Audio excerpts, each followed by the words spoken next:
Maturun Bu Popi pemaparan yang detail luar biasa sehingga kita banyak tahu tentang Kerto dan Pleret gitu ya. Kebetulan tahun lalu saya diminta Pokja Kesbangpol untuk mendampingi identifikasi di sana. Itu memang kemudian kami bersama Pak Joko dan RT RW-nya jalan-jalan menemukan beberapa toponim yang berkaitan seperti Dahromo. Dahromo itu konon katanya tempat bedahnya Kembangan. Jadi di sisi selatan itu ada padukan lama yang sekarang menjadi Skoreyaso itu menjadi Dahromo. Lalu di selatan itu ada Paseban.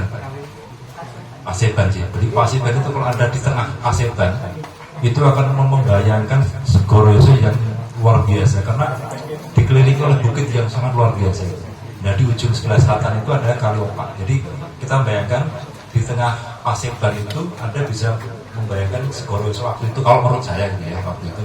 Dan itu baru mau kita kembangkan sebagai kegiatan yang berdampak pada perekonomian penduduk Skoreyaso. Jadi Pak Duku Pak Lurah dan support nanti kita 2025 akan pelan-pelan menggarapnya. Nah sekarang Mas Danendra Prayuda SSMA ini seorang arkeolog juga dari Gajah Mada, THCB yang dikelola Progo dibantu dan sebagainya. Saya kira nanti akan memberikan sentuhan yang perlu disampaikan Bu Popi sehingga nanti kita setelah beliau baru kita diskusi. Monggo Mas nanti. Iya, matur nuwun Mas Wahyudi. Ini saya tidak memburu Bu Popi. Ini banyak guru-guru saya di sini, seperti Pak Rumbi, juga senior, ada Bu Andi, Bu Maria, terus Mas Gun tadi saya lihat ada di belakang. Semalam rapat sampai jam 11 ya Mas Gun. Udana. Ini ngapunten nuwun sewu. Saya sebenarnya sudah dilahap habis oleh Bu Popi begitu ya. Saya di sini mungkin menambahkan, melanjutkan yang disampaikan oleh Bu Popi. Jadi kalau Bu Popi menyampaikan hal yang sifatnya konseptual, gitu. Saya beruntung karena di tahun 2022, 23, 24 kemarin terlibat ekskavasi, gitu. Ekskavasi langsung di Pleret 2 kali. Terus kemudian nyambung ke Kerto gitu. Jadi dari situ mungkin saya menambahkan data-data terbaru dari hasil ekskavasi selama 2022 hingga 2023. Kalau 2024 ekskavasinya arahnya ke mencari bekas pabrik gula Kedaton. Kalau 22 itu di Pleret di sisi baratnya museum gitu. Terus kemudian 2023 ekskavasinya ada di Kerto di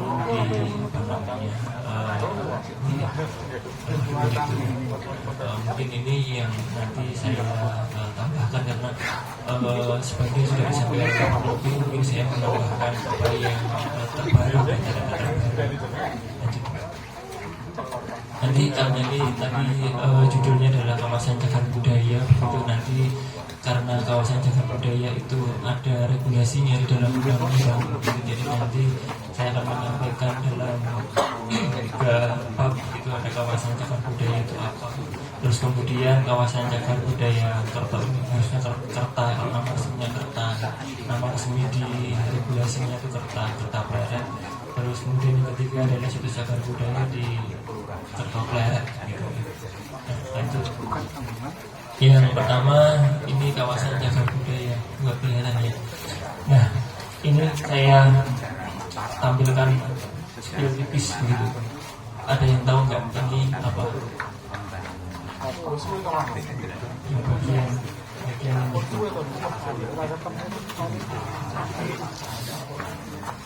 nah bagian ini ada yang tahu nggak? Ini bagian dari relief Anda. Ini ketemu di mana? Ketemu di Kerto. Nanti foto lebih lanjut ada di selanjutnya. Jadi ini berkaitan, mungkin nanti bisa disambung-sambung gitu ya. Jadi faktanya ketika kami ekskavasi, kami menemukan di bagian dasar kerto, kami menemukan relief candi gitu.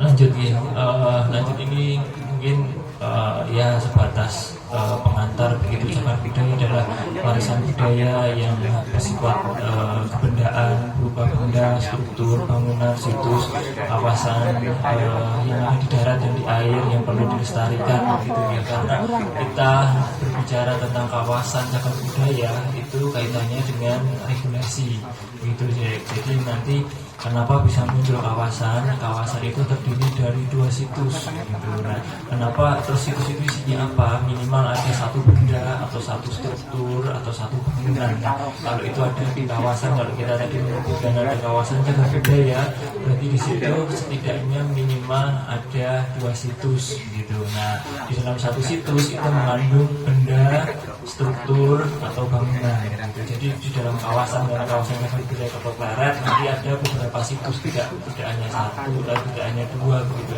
Kalau khusus kawasan cagar budaya Kerto Pleret nanti ada 4 situs gitu. Ini nanti syarat-syarat kriteria cagar budaya nanti bisa dibaca begitu. Nanti saya menambahkan saja. Terus kemudian ini yang saya sebutkan tadi, kalau kita berbicara tentang kawasan cagar budaya Kerto Pleret begitu. Di dalam kawasan cagar budaya itu syarat ada lahirnya kawasan itu atau syarat ditetapkannya suatu kawasan itu minimal harus ada 2 situs begitu. Di Jogja sendiri saat ini hingga 2025 ini DIY itu punya 5 kawasan cagar budaya tingkat provinsi. Punya 9 kawasan cagar budaya peringkat provinsi. Apa saja? Kawasan cagar budaya yang ada di DIY itu ada kawasan cagar budaya Kota Gede. Terus kemudian ada kawasan cagar budaya Kerto Pleret. Yang ketiga ada kawasan cagar budaya Imogiri. Terus kemudian di tengah ada kawasan cagar budaya Kota Baru. Agak ke selatan ada kawasan cagar budaya Pakualaman. Terus ke barat ada kawasan cagar budaya Keraton 6. Terus kemudian di utara ada kawasan cagar budaya Kaliurang. Terus ke timur ada kawasan cagar budaya Prambanan. Yang ke-9 ada kawasan cagar budaya Kota Wates Selamat. Jadi hingga tahun 2025 ini di DIY itu ada 9 kawasan cagar budaya. Jadi kawasan cagar budaya itu nanti macam-macam coraknya gitu. Ada yang bercorak Hindu, Prambanan, Buddha, Prambanan. Terus kemudian ada yang bercorak Islam seperti Kota Gede, Kerto Pleret, Imogiri. Terus kemudian ada yang bercorak kolonial seperti Kota Baru dan kawasan Kota Wates Selamat. Itu adalah kawasan cagar budaya yang ada di DIY. Nah, belakangan ini karena saya juga terlibat aktif di Dinas Kebudayaan DIY, kemudian selain di DIY itu punya kawasan keraton yang kemudian sekarang menjadi sumber filosofi, DIY akhir-akhir ini sedang gencar untuk mengangkat yang disebut kawasan poros Mataram Islam. Nah, poros Mataram Islam itu adalah Kota Gede, Kerto Pleret, dan Imogiri. Konsepnya adalah Kota Gede itu tempat lahirnya Mataram Islam. Kemudian Kerto Pleret itu puncak kejayaan Mataram Islam. Terus kemudian itu di eranya Sultan Agung. Kemudian surut di Amangkurat I, dan kawasan cagar budaya Imogiri itu tempat peristirahatan raja-raja Mataram Islam. 3 kawasan ini kemudian secara kalau kita buat tour begitu itu dihubungkan oleh jalan Imogiri Timur dari Kota Gede ke selatan ketemu Kerto Pleret, terus ke selatan lagi sampai ke Imogiri. Nah, 3 kawasan itu yang kemudian dalam waktu belakangan ini dan ke depan sedang digodok untuk dikembangkan, yaitu kawasan poros Mataram Islam. Nah, Kerto Pleret ini menjadi salah satu bagian yang kemudian menjadi titik fokus poros Mataram Islam. Lanjut. Lanjut ya, kita masuk ke kawasan cagar budaya Kertopleret. Ini di sini ruangan ya. Kalau kita lihat ini Bu Kopi, ini adalah hasil ekskavasi di Kerto. Nanti saya lihatkan fotonya. Jadi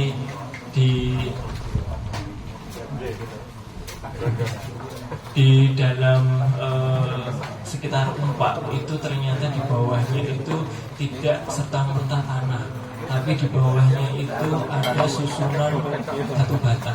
Jadi dibentuk seperti kotak-kotak berjarak 2 meter kali 2 meter. Jadi semacam ada perkuatan di bawahnya.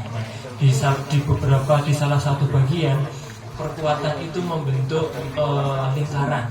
Kami menduga, kami ekskavasi di sini bersama Mas Heri Kriswanto dari Balar, sekarang BRIM. Kami menduga bahwa kotak yang menyudut ini membentuk lingkaran itu, kami menduga ini dulunya digunakan sebagai dudukan umpak. Gitu. Jadi umpak tidak serta-merta ditaruh di atas tanah, tapi itu di bawahnya dilapisi susunan bata yang teratur. Gitu. Nah, kami mencoba mencari, terus kemudian ketemu ini, yang satu lagi ada di tempat yang masih in situ, umpak yang sekarang diberi cukup itu, tapi kami dengan berbagai pertimbangan akhirnya tidak melakukan ekskavasi di situ karena khawatirnya nanti tanahnya longsor dan sebagainya. Jadi kami mengukur jarak sekian meter dan jarak itu ternyata kurang lebih akurat bahwa di sudut-sudut itu ada semacam susunan bata yang dibuat oval atau melingkar, itu teratur di sudut-sudut itu. Memang tidak kemudian benar-benar presisi, karena memang ada pergerakan tanah dan sebagainya sehingga bentuknya agak melihat-lihat. Tapi besok kalau Bapak Ibu teman-teman bisa ngecek, bisa dilihat di sana seperti apa bentuknya. Ya mungkin sekarang cakar ayam gitu kalau dulu, tapi itu salah satu teknologi yang ada di Mataram Islam, itu ada sistem perkuatan bata. Terus ini kawasan cagar budaya Kertopleret tadi sudah disampaikan oleh Bu Kopi tentang sejarah, jadi saya lewati mawon. Itu nanti saya lebih ke foto-fotonya. Nah kalau di sebelah ini mana ya? Ini setelahnya.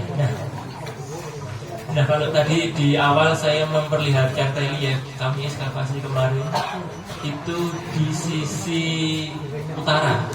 Di sisi utara itu terdapat susunan batu andesit. Susunan batu andesit yang itu kami menduga bagian dari batu candi yang diperkuat dengan relief itu tadi. Nah kita belum tahu relief itu memang itu diambil dari tempat lain kemudian ditempatkan di situ, atau memang di sekitaran situ dulu memang ada tinggalan gitu. Nanti di slide terakhir saya perlihatkan seperti apa relief yang kami temukan ketika ekskavasi, karena posisi reliefnya itu tengkurap. Jadi ketika kita tidak cermat, kita tidak bisa mengidentifikasi kalau ternyata itu relief. Ada 2 relief di situ. Lanjut ya, ini sejarah sudah disampaikan oleh Bu Kopi tadi. Lanjut sampai ke kawasan cagar budaya Kertopleret. Nah sebelumnya, kawasan cagar budaya Kertopleret ini terdiri dari 4 situs cagar budaya Kerto, situs cagar budaya Kedaton Pleret, situs cagar budaya Kauman Pleret, dan keempat situs cagar budaya Ratu Malang. Itu nama resmi di SK Gubernur. Nah, situs cagar budaya Kerto ini kaitannya dengan Sultan Agung. Situs cagar budaya Kedaton Pleret ini kaitannya dengan di mana lokasi keraton Pleret dulu berada. Terus kemudian situs cagar budaya Kauman ini yang disampaikan oleh Kopi tadi itu adalah masjidnya. Itu terus kemudian situs cagar budaya Ratu Malang ini agak nyempil jauh begitu di arah tenggara, ini makam Ratu Malang dan di dalam Panjangmas. Nah ini gambarannya, petanya. Yang biru ini situs Kerto, ada di sini. Terus kemudian yang tengah ini Kedaton, ini diduga lokasi Keraton Amangkurat I dulunya di sini. Terus yang ini masjidnya, Masjid Kauman ada di sisi utaranya. Terus Makam Ratu Malang ada agak jauh di sisi timur. Ini sesuai dengan yang jadi sebenarnya yang kami lakukan itu semacam membuktikan catatan-catatan Belanda bahwa ada apa di sini, ada apa di sini. Nah, kami kemudian membuktikannya secara ilmiah dengan eskavasi, terus kemudian juga mencari informasi-informasi dari masyarakat setempat ada apa di situ, dan kemudian kami kait kontekskan. Nah, itulah kemudian ketemu bahwa Kerto ada di sini, terus kemudian Kedaton ada di tengah, di utaranya ada Kauman, dan agak jauh itu Ratu Malang. Itu terus kemudian kita masuk ke situs cagar budaya yang ada di Kertopleret. Ini situs Kauman saat ini, gitu. Mungkin seperti nanti saya perlihatkan fotonya seperti apa.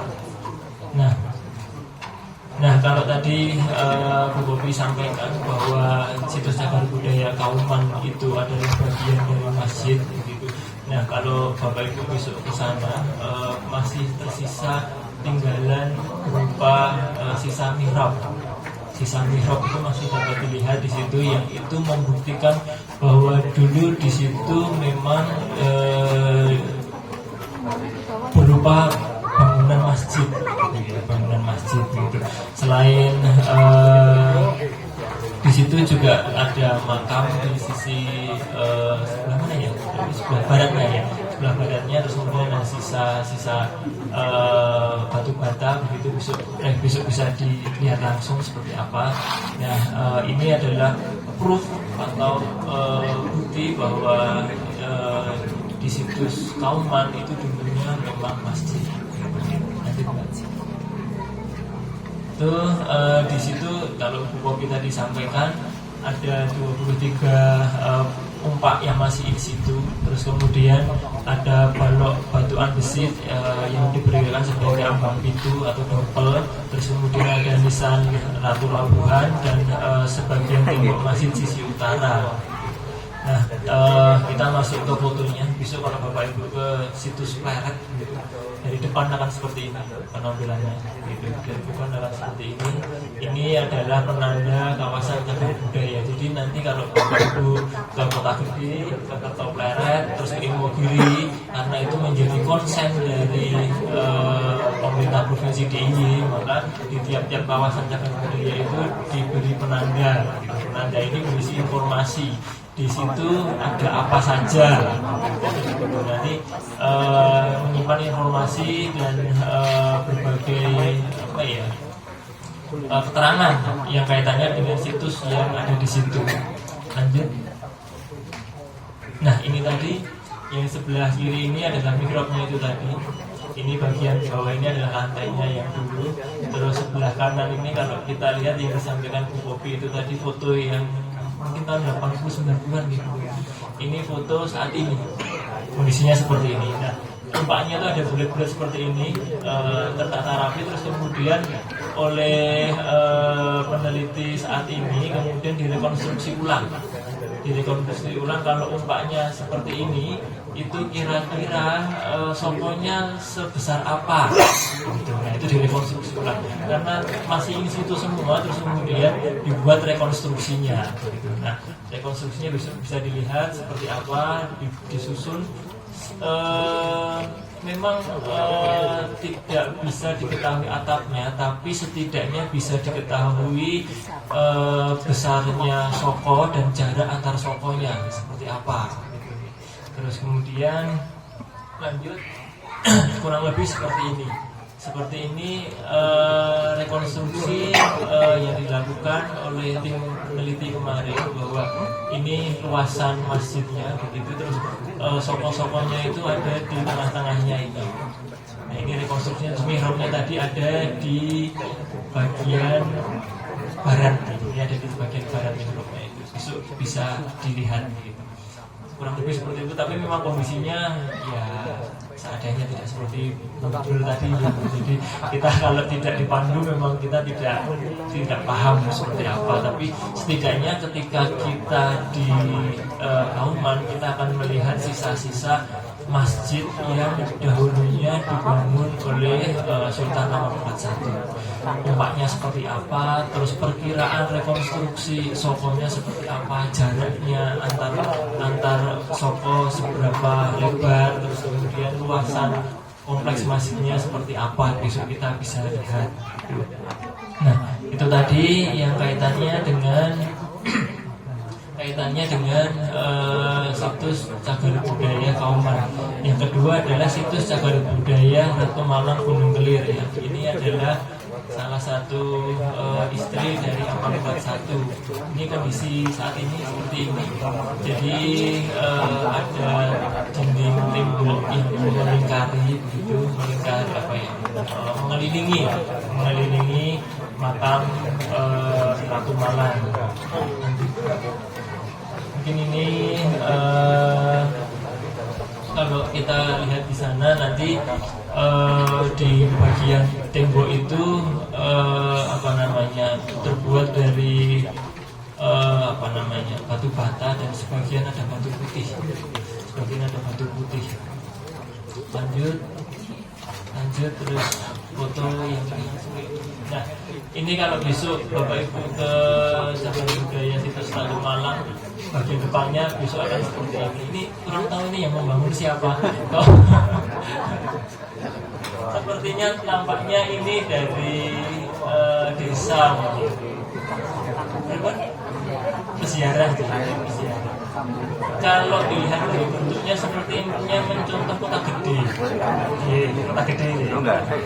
Kok nampaknya tidak selaras dengan jadi ini memang tidak ada komunikasi. Jadi peziarah yang berbanding, jadi ada peziarah yang kemudian dia tirakat begitu, terus kemudian tirakatnya berhasil begitu, terus kemudian dia membangun bangunan ini, termasuk ke tangganya ini sempat menjadi masalah begitu. Dari dinas kebudayaan juga mempermasalahkan kenapa pembangunannya ini tidak izin berkomunikasi dan berzikir. Semestinya pembangunan seperti ini ada regulasinya, seperti apa, selaras, ada selaras lestari asli, selaras sosok, selaras asli dan sebagainya. Kami menduga ini antara peziarah atau menggunakan dana desa.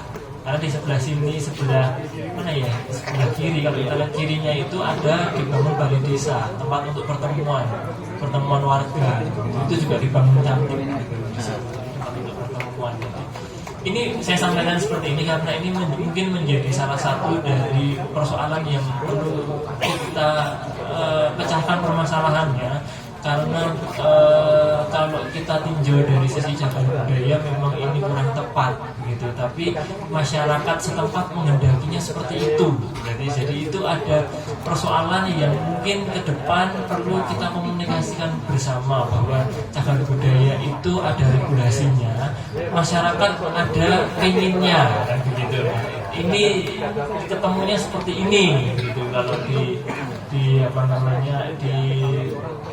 situs cagar budaya makam Ratu Malang. Nah, lanjut. Ini foto 2024. Kalau Bu Kopi tadi masih belum ada morinya, ini sudah diberi mori, terus kemudian bagian lantainya sudah diberi marmer. Ini saya foto dari atas begitu, ada yang tembok kelilingnya ada yang roboh begitu. Saya foto kondisinya seperti ini. Ratu Malang ada yang di tengah ini, terus kemudian ini ada pengeliling-pengelilingnya gitu. Ini kompleks makam Ratu Malang. Jadi masuknya lewat sini, Kopi tadi memotret pintu masuknya lewat sini, terus kemudian Ratu Malangnya di tengah dengan pengeliling-pengelilingnya. Di sini nanti ada hidangan panjang mas. Lanjut. Nah ini temboknya tadi yang mengelilingi, saya muntah dari sini. Ada tembok yang roboh, itu saya muntah dari sini ke arah bawah. Nah di bawah ini juga ada tidak jauh dari makam Ratu Malang ada makam di Datan Panjangmas.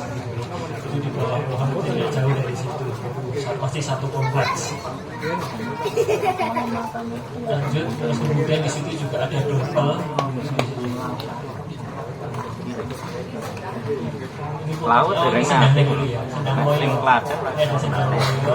Nah sendang ini saat ini masih dipakai ya. Oleh versinya kakak. Ini salah satu ya persoalan tapi ini inginnya masyarakat seperti itu, jadi sendang moyo ini masih dipakai untuk ritual masyarakat.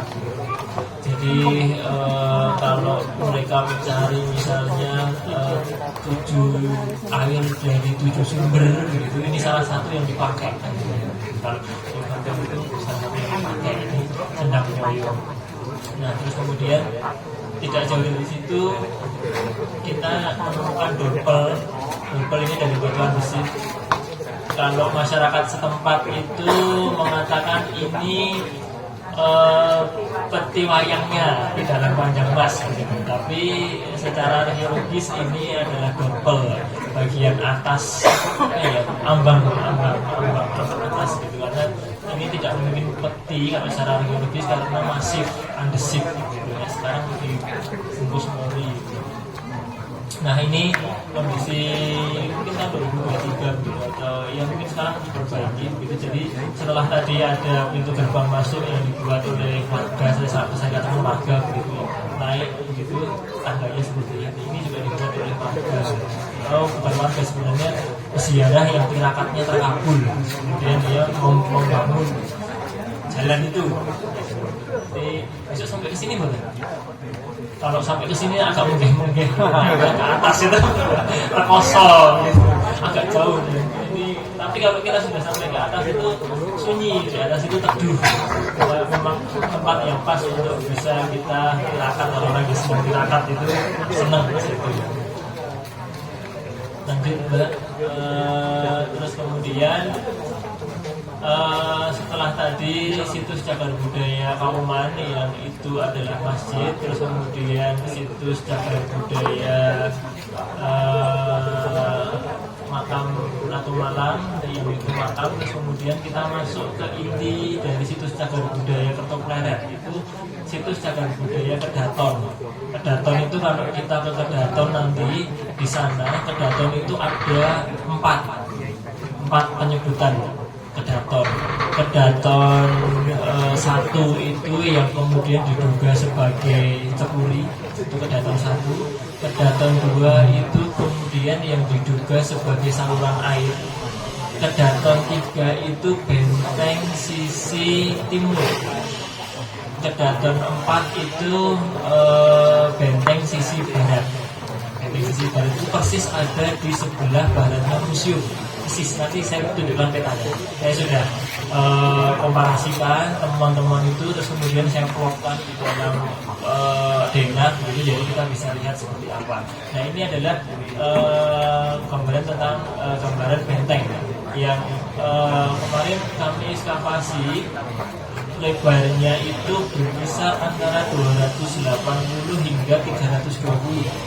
Lebarnya benteng ini. Ini benteng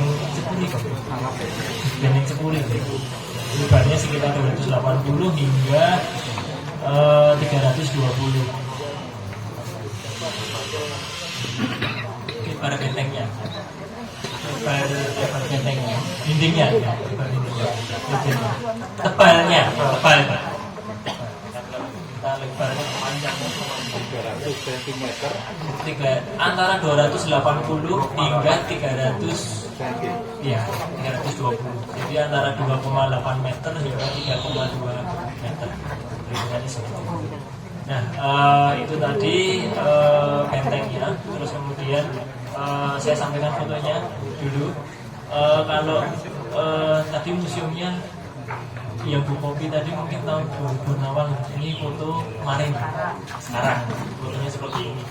Nah di lokasi yang sekarang didirikan museum ini diduga dahulunya itu tempat bagian dari dari Keraton Amangkurat I dari situ, lokasinya kurang lebih di situ.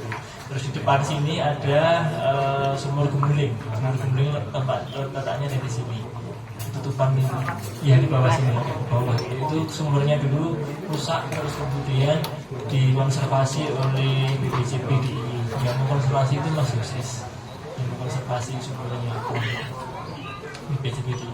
Nah ini perlu saya sampaikan karena kalau Bapak Ibu besok mampir, informasi terkait cagar budaya Kertopleret itu disampaikan di sini secara baik itu bisa dilihat langsung maupun audiovisual, ada di situ semua, ada di besok kalau disempatkan, kalau mau buka museumnya bisa mampir dan bisa melihat, bisa membandingkan tumpaknya seperti apa besarnya, terus kemudian gambaran keratonnya Kerto dulu seperti apa, Pleret dulu seperti apa.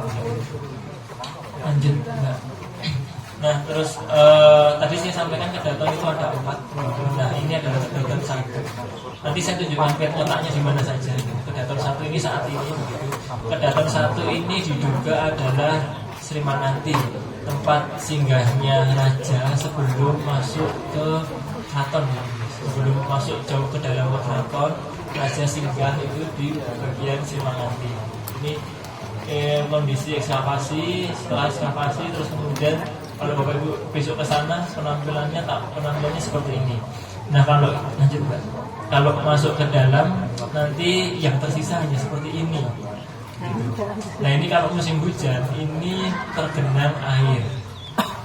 Mungkin ini ada kaitannya dengan benteng jebol itu atau jadi sudah tidak bisa karena bentengnya itu jebol, terus kemudian airnya itu ketika hujan meresap masuk ke bagian area-area yang ada di situs Kedaton. Karena tidak hanya di Sri Mananti, di bagian benteng pun baik itu benteng sisi barat maupun timur, ketika hujan itu air selalu naik.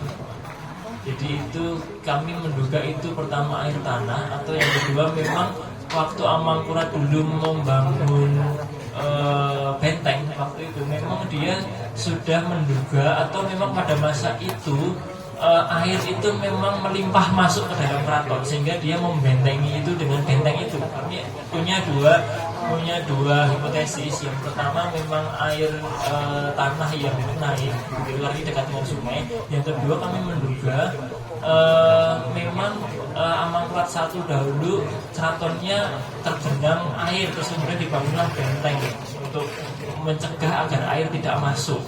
Mungkin kami menduga, hipotesis kami dengan kami itu saya ada Mas Heri Kriswanto dan Mbak Septi, kami menduga dua dugaan itu yang kemudian memang nantinya perlu dibuktikan lebih lanjut ya, seperti itu. Tapi faktanya sekarang ketika kalau besok Bapak Ibu ke sana itu ini pasti ada airnya. Ini saya ambil ketika ini kering. Lanjut itu tadi Kedaton 1 begitu. Nah ini besok kalau Bapak Ibu ke sana ini Kedaton 2. Kedaton 2 itu isinya saluran air. Nanti informasinya bisa dilihat di sini. Seperti apa begitu, ini hanya tampak sedikit. Nah ini ekskavasi yang dilakukan di tahun-tahun sebelumnya. Ini hipotesis dari ekskavasi yang dilakukan yang ada di Kedaton 2 itu berupa saluran-saluran air dari keratonnya dalam keratonnya Amangkurat. Lanjut terus kemudian Kedaton 3. Kedaton 3 itu ada di sisi timur, di belakangnya kantor pos. Bapak Ibu ke sana besok ada di belakangnya kantor pos, masih ke timur lagi gitu ada Kedaton 3. Kedaton 3 ini apa? Ini adalah bentengnya Keraton Amangkurat sisi timur. Benteng sisi timur. Ini di bawah. Ini memang oleh Dinas Kebudayaan dikejar dari utara ke selatan itu dikejar, dan memang itu membuktikan kalau di bawahnya itu membentang struktur bata yang konsisten berukuran antara 280 hingga 320 dari utara ke selatan. Bisa dilihat di situ. Itu membentang di situ. Nah, bentuknya seperti ini. yang bisa kita temui di Kedaton 3 seperti ini. Ini yang berukuran 280 hingga 320. Susunannya seperti ini. Kami menduga ini bagian pondasi dari benteng. Gitu. Nah, ini ada di kedalaman kami di speed 10 kali 2 berarti 2 meter. Ya sekitaran 180 hingga 2 meter kedalamannya yang ditemukan ini tertanam di bawah tanah gitu ya. Sekitar bervariasi antara 160 hingga 160 cm hingga 200 cm ketemu sisa benteng ini. Ini memanjang dari utara ke selatan di sepanjang sisi timur, di belakangnya kantor pos Pleret. Besok nanti bisa dilihat di tempat ini. Nah, terus kemudian kalau itu tadi kalau yang tadi itu benteng sisi timur, ini benteng sisi barat. Benteng sisi barat itu tempatnya persis ada di sebelah baratnya museum. Persis. Ini foto semalam saya menyempatkan ke sana. Kondisi malamnya memang ya seperti ini bagus gitu. Bisa dilihat di layar laptop saya bagus. Nah, ini ya, ini saya ekskavasi di sini. Ini kalau yang tadi sama, kita lihat. Kalau yang tadi itu benteng sisi timur itu seperti ini tadi gambarnya. Ini benteng sisi barat. Bentuknya sama, persis. Ukurannya sama, persis. 280 hingga 320. Memang utara selatannya itu tidak lurus. Kami mengukur ada kemiringan ke arah kiri sekitar 11 derajat. Tidak lurus. Dua-duanya, baik yang ada di sisi barat maupun ada yang di sisi timur, itu bentuknya agak miring ini. Nah, ini agak miring seperti ini, agak miring. Jadi memang tidak lurus utara selatan agak miring. Nah, kami kemarin waktu ekskavasi ini menemukan saluran air yang orang Jawa menyebutnya pelempem atau reyul. Ini fotonya. Bentengnya itu ada di sini, memanjang juga ada di sini. Kita lihat bentengnya itu ada di sini, memanjang begitu. Ini memanjang begini. Ini adalah saluran air dari dalam benteng menuju keluar benteng atau sebaliknya. Nah, kami juga sudah melakukan uji lab endapan sedimen apa yang ada di dalam ini. Nah, sedimen yang ada di dalam sini itu berisi limbah kotor. Nah, kami kemudian berhipotesis bahwa ini adalah saluran pembuangan dari dalam benteng untuk dibuang keluar benteng. Mungkin parit mungkin gitu ya, atau tapi itu bukan kotoran manusia atau bukan kotoran ini, tapi itu air limbah gitu, bukan air endapan air kotor gitu, intinya itu. Nah, ini satu-satunya yang kemarin ada. Kami kemudian coba cari apakah di sisi benteng sisi timur juga ada. Kami ekskavasi belum ketemu. Ini baru ada satu ini. Mungkin di tempat lain ada atau memang sudah hancur. Tapi ini salah satu temuan yang besok bisa dilihat ya. Terus kemudian memang yang bisa melihat buku tadi karena ini bahannya gerabah. Terus kemudian dibuka terpapar matahari, terus kehujanan itu resikonya. Terus kemudian beberapa tempat ini retak. Nah, tapi kami ke sana kemarin sudah ada tutupnya. Malam itu tadi itu kemudian diberi untuk atap. Nah, itu mungkin salah satu antisipasi untuk mengurangi kerusakan yang dimunculkan karena saluran ini terpapar matahari langsung dan kehujanan. Dan ini ketika hujan itu juga tergenang air. Ini tergenang air. Jadi kalau ketika hujan ini tergenang air. Lanjut, ini namanya, sama yang disampaikan Bu Bopi tadi, tebalnya benteng, tingginya benteng itu improvement dari apa namanya, dari bahwa membuktikan bahwa di situ itu memang ada benteng dan konsisten utara ke selatan itu memanjang di baik di sisi barat, sisi timur. Di sisi selatan ada tapi tidak penuh, terpotong. Nah tadi kalau situsnya itu ada situs Kauman, terus kemudian situs Kedaton, Makam Ratu Malang, yang keempat adalah situs Kerto. Kerto ini tempatnya Sultan Agung.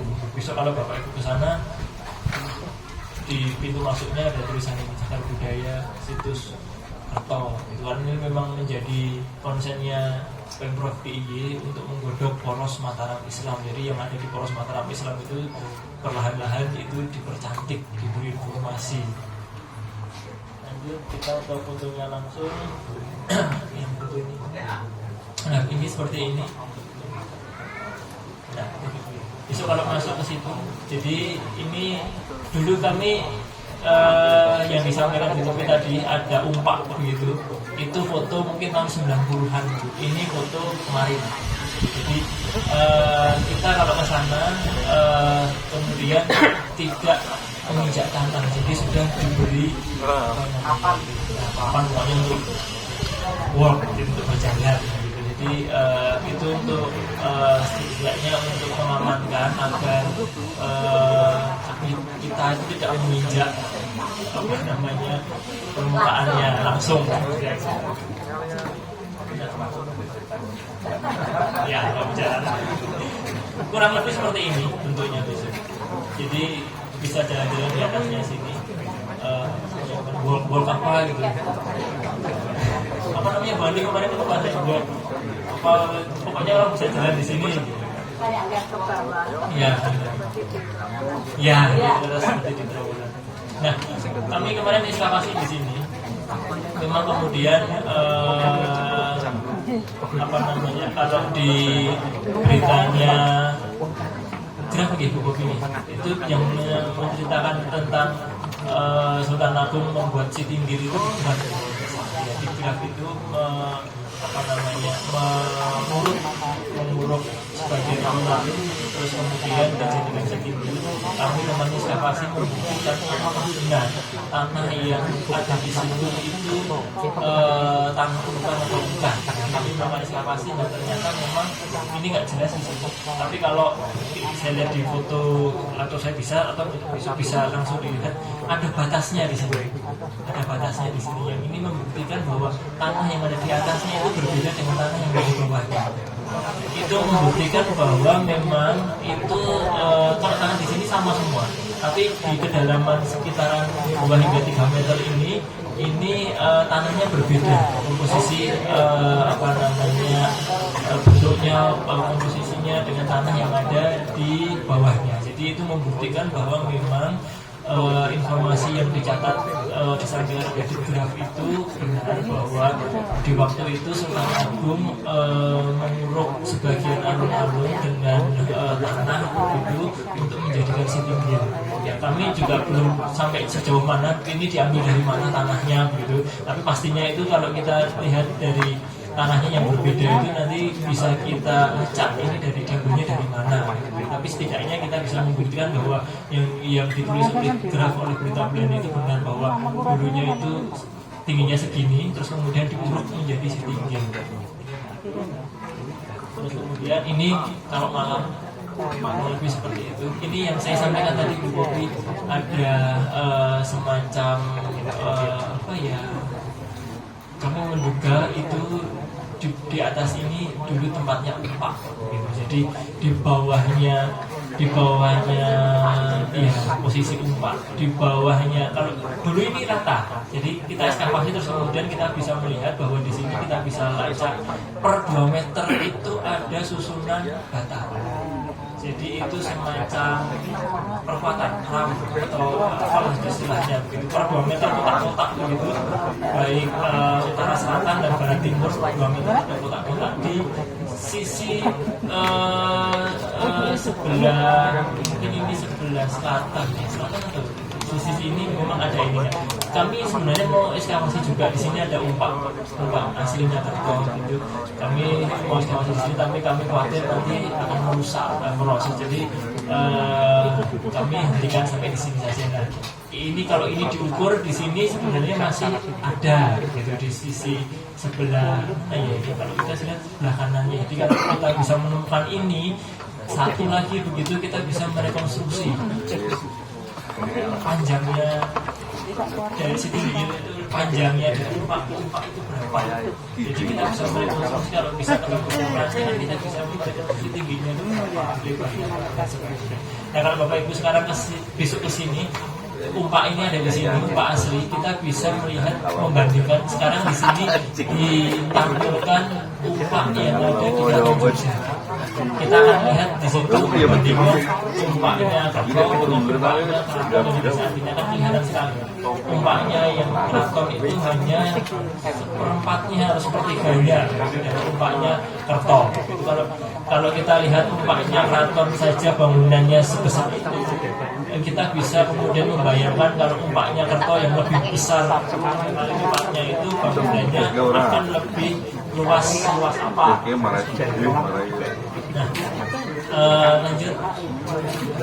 Nah, yang saya sampaikan tadi, mungkin Bu Kopi juga pensol begitu kalau ini adalah relief begitu. Nah, ini kami ekskavasi, kami ketemu di sisi belakang, mana ya, utara, sisi kita masuk barat, sisi barat. Kalau misalnya sisi belakangnya, kalau kita masuk sisi belakang, kami ekskavasi di bagian bawahnya itu ada susunan batu andesit. Dan ini tampak ada relief. Kalau ini kita lihat, ini sepertinya bukan merupakan bagian batu andesit dari yang memang dibangun untuk situs Kerto. Ini kan diambil terus kemudian kita saya kemudian melacak relief ini dari mana. Nah, kami kemudian, kalau Bapak Ibu cermati, Bapak Ibu ke Candi Kalasan. Nah, relief ini persis seperti yang ada di Candi Kalasan.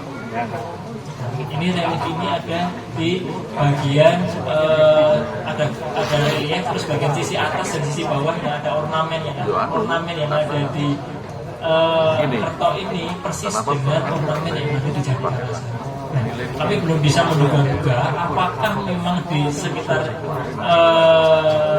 Kerto itu dahulunya ada candi yang kemudian, atau bangunan suci yang kemudian mirip reliefnya mirip dengan Kalasan, atau memang relief ini diambil dari Kalasan dibawa ke sini untuk memperkuat struktur Kerto.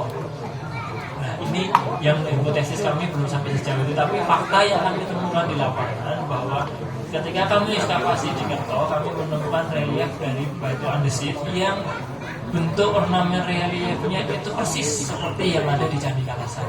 Itu datanya itu. Lebih lanjut nanti mungkin kita bisa kembangkan. Mungkin Bapak Ibu bisa memotret bentuk reliefnya, terus kemudian mungkin jalan-jalan kemana, ketemu sama gitu. Nah, itu merupakan bagian dari itu. Ada dua, kalau nggak tiga, ada dua. Ini juga ada. Kalau kita lihat ini kan memang relief, terus ini ada. Setelah relief itu ada jedanya itu, itu kelihatan. Nah, terus kemudian lanjut. Ini di sini nggak terlihat ya. Di sini nggak terlihat, nanti di ini aja. Kita lihat yang paling terakhir. Nah, ini kami coba memetakan ekskavasi yang kami lakukan selama tahun 2007 hingga 2023 begitu. Ekskavasi yang kami lakukan terus kemudian kami letakkan dalam satu denah, intinya begitu. Nah, kita lihat dari pertama di sini adalah makam Ratu Labuhan. Makam Ratu Labuhan itu letaknya ada di sini. Makam Ratu Labuhan letaknya ada di sini. Terus Masjid Kauman Pleret ada di sampingnya. Masjid Kauman Pleret. Nah, yang ada di sini ini tembok benteng. ini tembok benteng ini memanjang ada di sisi sebelah barat sampai ke selatan. Ini lurus, jadi sepanjang tanda ungu ini sampai ke tanda hitam ini bentuknya seperti ini, konsisten, sama semua, lurus, lebarnya 280 hingga 320 memanjang dari utara ke selatan. Bentuknya seperti ini, konsisten seperti ini terus. Terus kemudian di sudut ini terus kemudian tembok itu berbelok ke arah barat. Ini temuan ekskavasi ini ada di belakang SD apa gitu, saya lupa nama SD-nya. Itu juga sama, jadi dari utara ke selatan, di sisi barat ke selatan, terus kemudian habis di sisi sininya habis, terus kemudian benteng itu belok ke arah timur. Bentuknya seperti ini, sama, masih konsisten. Bentuknya lebarnya 280 hingga 320, masih konsisten ke arah timur gitu. Terus di sisi timur ketemu ini di sini ini ketemu juga yang saya katakan tadi, ini kedaton 3 benteng sisi timur bagian selatan. Nah ini lurus terus sampai utara, itu konsisten. Jarak lebarnya 2,80 sampai 320, konsisten sampai di yang foto di Kedaton 3 ini. Di sebelah sini sekarang ada Taman Mataram atau apa itu. Nah itu di sebaliknya itu. Nah itu lurus dari utara ke selatan, itu konsisten. Bentuknya seperti ini. Ini kan ini fotonya ini bentuknya sama. Ini dengan ini lebarnya sama. Bentuk ukuran bacanya sama. Lebarnya sama. Ini memanjang, ini sama. Ini ada di sini, ini ada di sini, ini ada di sini. Ini memanjang sama. Jadi ini membuktikan bahwa bentengnya itu sudah ketemu. Ya bentengnya itu sudah ketemu. Nah, yang kemudian saluran air yang kemudian disebut Kedaton 2 begitu, itu ada di sebelah ini. Ini saluran air. Terus kemudian yang kami sampaikan Kedaton 1 atau diduga sebagai diduga sebagai Sri Manganti, itu ada di tengah. Ada di tengah. Nah ini kami coba plotkan dengan peta yang ada di keraton yang direproduksi dari buatan Belanda. Memang kurang lebih tempatnya itu sama. Jadi Cepuri Sri Manganti ada di tengah, terus kemudian saluran air ada di selatannya, terus dikelilingi oleh benteng. Nah, yang menjadi PR adalah di sisi utara ini semestinya masih ada bentengnya, gitu. Tapi ini saat ini belum ketemu. Nah, ekskavasi yang dilakukan di tahun 2024 kemarin itu ekskavasi untuk melacak pabrik gula Kedaton Barat. Pabrik gula Kedaton Barat itu ketemu gitu, bekasnya itu ada sekarang jadi lapangan. Kalau kita ke mana namanya Mbak? Iya, itu lapangan di utara itu. Jadi Jambitan ya. Jadi kalau kita dari museum itu ke barat sedikit, terus ke utara, itu ada lapangan kecil di kanan jalan itu. Nah itu lapangan itu kemarin ekskavasi dilakukan di situ ketemu struktur dari benteng Kedaton, pabrik gula Kedaton Barat dari situ. Nah, ekskavasi masih berlanjut dan informasi itu masih terus berkembang. Kurang lebih kalau ini lokasinya Kauman, pabrik gulanya itu ada di sekitaran sini. Gulanya ada di sekitaran sini. Di selatannya ada di posisi di lapangan itu, di selatannya Kauman. Nah, kalau Bomi tadi sebutkan apakah rel loring masih ketemu gitu. Kami ketika ekskavasi di sisi barat ini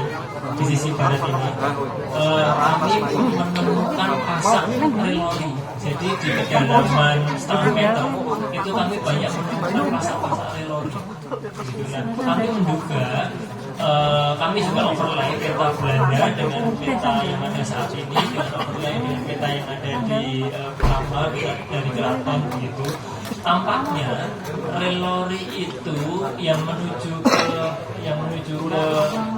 pabrik gula itu, relorinya itu ditumpangkan di atas benteng sisi barat keraton Pleret. Jadi memang kemudian bentengnya itu rusak, terus kemudian itu dimanfaatkan oleh Belanda sebagai dudukan untuk rel lori pabrik gula. Kami mulai petanya dan tempatnya persis sama di situ. Jadi sekarang jadi kebun begitu. Kalau kita ekskavasi tampaknya di bawah seperti ini, penampakannya seperti ini. Nah di atasnya ini di kedalaman 50 cm itu masih ketemu banyak pasak-pasak yang kami coba bandingkan ini pasak apa begitu. Ini kami menemukan pasak yang sama itu di sekitaran Bapak. Ukuran dan bentuknya persis yang sepanjang jalan utara ke selatan Palbapang. Nah, ukuran dan bentuknya itu persis. Nah itu dan kami juga menemukan kayu-kayu yang itu kami menduga itu bantalan dari lori. Memang tidak utuh lagi, tapi itu mungkin kayu uling yang di sana itu bantalan. Dan kami di kedalaman sekitaran 50 cm itu kami menemukan bantalan-bantalan yang memang tidak utuh, tapi itu kayu. Terus kemudian ada pasak-pasak itu banyak, kami menemukan tidak hanya satu dua, tapi ada banyak. Dan itu kemudian kami sepakat bahwa itu dua benteng itu roboh, di atasnya dipakai relorinya mengarah ke pabrik gulanya ada di sini. Ini relori di sini, terus kemudian pabrik gulanya di sini. Nah mungkin itu yang bisa saya sampaikan melengkapi yang disampaikan oleh Bu Kopi. Saya menyampaikan hal-hal yang sifatnya teknis, temuan di lapangan seperti apa. Besok bisa dicek gitu, nanti materinya bisa dibagikan gitu ke teman-teman, bisa dilihat lebih jelas untuk bentengnya seperti apa, susunan bacanya seperti apa, terus kemudian kalau tadi ada reliefnya, gambarnya seperti apa, dan teman-teman bisa membandingkan dulu melihat relief yang ini ada di mana, itu membantu kita juga menemukan bahwa ini bagian dari relief apa. Makan dulu begitu ya biasa.